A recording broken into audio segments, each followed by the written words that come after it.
an SSC-GD student? No, I am not an SSC student. I am associated with Yuva Halla Bol. You are Allah Bol. So for how many months you are with them? For When did you come to know about their issue? 3-4 months. 3-4 months. But I did not see you on the ground. COVID second wave was ongoing, so I was also on that with them only. so that's good. That's good. If you were supporting them, we were It was me who has raised the voice throughout the lockdown. happy. We are very happy. We congratulate you. What No, else? I don't want your congratulations. But what is let them, they're fighting for it, no? So I have said what they wanted. I have said what they wanted. What they want. What they want. They want their joining. They want meetings from the officials. They want some words from the officials. Did I not say that? I did. No, but you told them to leave, go by the bus and all. I did not say go by the bus. I said हम लोग यहाँ बैठेंगे अगर sir हम लोगों को 15 तारीख के बाद मुलाकात नहीं कराने देते हैं तो सीनियर ऑफिशियल से this is what I said कौन से सीनियर हो? होम मिनिस्ट्री के सीनियर ऑफिशियल्स दिस इज जब 27 को आंदोलन हो रहा था दिल्ली की सड़कों पर एसएससी जीडी स्टूडेंट्स 2018 जो written test physical test medical fit candidates का उस समय जब आंदोलन होते समय इस शख्स ने उस आंदोलन को एक रूप दे दिया। बच्चों को स्टूडेंट्स को बस में बिठाया गया। क्यों बिठाया गया, कहाँ से आया, कौन है, ये मैं नहीं जानती। अगर आप जानते हो कौन है तो आप ज़रूर मेरे कमेंट बॉक्स में कमेंट कीजिए। कौन है, क्या है ये बंदा, क्या करने आया वहाँ पर और क्यों उस आंदोलन को एक रूप दिया। वहाँ से स्टूडेंट्स जो बैठे थे आंदोलन पर उनको वहाँ से हटाया गया क्यों, ये अभी तक मेरे माइंड में चल रहा है ये बातें। और हो सकता है मैं कहीं गलत भी हो सकती हूँ। अगर आप जानते हो तो आप मुझे ज़रूर या तो मेरा कमेंट बॉक्स में कमेंट कीजिए या फिर मुझे मैसेज कीजिए या कॉल करके बताइए, ताकि मैं जानना चाहती हूँ कि कौन है ये शख्स, क्यों, क्या रोल था उस शख्स का उस समय वहाँ पर। आप जो आंदोलन कर रहे थे उस आंदोलन को लेकर बहुत गंभीरता से आंदोलन हो रही थी और सारे जन जुट गए थे। लगभग 300-400 स्टूडेंट्स के ऊपर थे वहाँ पर मौजूद। और ऑल ऑफ अ सडन मैं देख रही हूँ जो शख्स है वो वहाँ पर आकर उस आंदोलन को एक अलग ही रूप दे दिया है। और अलग रूप देने के बाद मैंने देखा है कि बच्चों को वहाँ से बस में बिठाया गया है और बस में बिठाने के बाद उनको कहाँ ले गए ये आगे आप जानते हैं सारा कुछ। तो मैं जानना चाहती हूँ कौन है। मैं हो सकती हूँ मेरे समझ में अभी तक तो इस बात को आई नहीं है।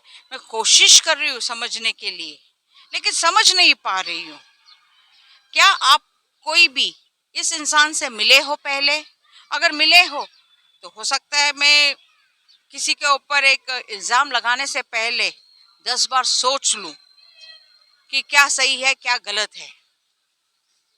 अगर आप जानते हो तो आप प्लीज़ मुझे कमेंट बॉक्स में कमेंट कीजिए और अगर नहीं जानते हो तो फिर मैं जानना चाहती हूँ कि आप लोगों से कि कौन है ये शख्स, क्यों आया था उस समय, किसने भेजा, कहाँ से आया। बहुत सारे सवाल उठते हैं मेरे माइंड के अंदर और इस सवाल का जवाब सिर्फ और सिर्फ आप ही दे सकते हो। आप एसएससी जीडी स्टूडेंट्स 2018 स्टूडेंट्स जो मेडिकल फिट है, फिजिकल फिट है, रिटन टेस्ट पास कैंडिडेट्स ही दे सकते हो मुझे। हो सकता है ये मेरा भ्रम है या हो सकता है ये प्लांटेड है। अभी तक मुझे ये कुछ समझ में नहीं आ रहा है। मेरा माइंड एकदम टोटली ब्लैंक हो गया है इसके ऊपर और मैं अभी चाहती हूँ कि आप मुझे बताइए। मैं रिक्वेस्ट कर रही हूँ सारे एसएससी जीडी स्टूडेंट्स से कि आप प्लीज़ आकर मुझे बता दीजिए आप जानते हो या नहीं जानते हो इस शख्स को।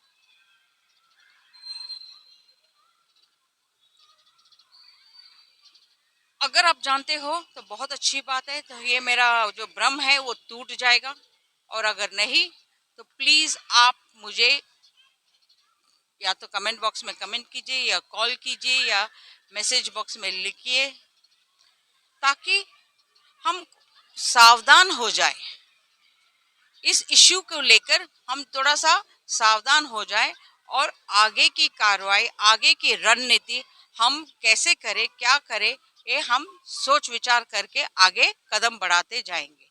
और मैं माननीय गृह मंत्री से रिक्वेस्ट कर रही हूँ कि 2018 के जो बैच है, जो स्टूडेंट्स रिटन टेस्ट पास है, फिजिकल फिट कैंडिडेट्स है, मेडिकल फिट कैंडिडेट्स है, जो पास हुए सारे कैंडिडेट्स जो आज ज्वाइनिंग लेटर के लिए वेट कर रहे हैं, उनका सिर्फ आपका एक हस्ताक्षर की देरी है। आप उनका ज्वाइनिंग लेटर के लिए आप प्लीज़ उनका ज्वाइनिंग लेटर प्लीज़ रिक्वेस्ट कर रही हूँ, प्लीज़ ध्यान में रखकर उनके ज्वाइनिंग लेटर की ओर ध्यान दीजिए। Thank you. मिलते हैं हम अगले वीडियो पर। आप देख सकते हो किस तरह से पुलिस और जवान आने वाले पीढ़ी के जवान को धक्का दे रहे हैं, वो यहाँ से जगह खाली करने के लिए कह रहे हैं। और देख सकते हो यहाँ पर जो बस आई हुई है, यानी ये this is all pre planned हुआ है। ये बस में लोडिंग हो रही है, इनका मैं लोडिंग यूज करूँ शब्द, बस में बच्चों को बिठाया जा रहा है कि आप जाओ यहाँ से, आप यहाँ से जाओ। आप देखिए यहाँ पर मजबूर होके मजबूरन मानना पड़ रहा है। ये हमारी इच्छा नहीं है, हमारी इच्छा के अनुसार ये कुछ भी नहीं हो रहा, मजबूरन जबरदस्ती मानना पड़ रहा है। ये सरकार में ये दम पे हम लोग को लाठियों के दम पर हमको भगाया जा रहा है। लाठियों के दम पे हम लोग को यहाँ पे भगाया जा रहा है।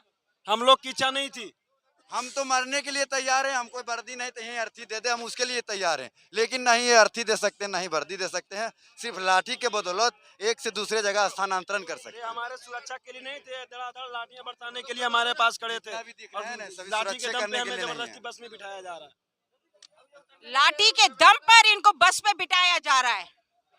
ये है आज का देश का जो ज्वाइनिंग लेटर को लेकर 2018 का स्टूडेंट आज ज्वाइनिंग लेटर को लेकर आज उनकी दुविधा देखे क्या हो गया है। एक तरफ आप देख सकते हो यूनिफॉर्म्ड पीपल, कैमरा उधर घुमा, क्या हो गया बेटा?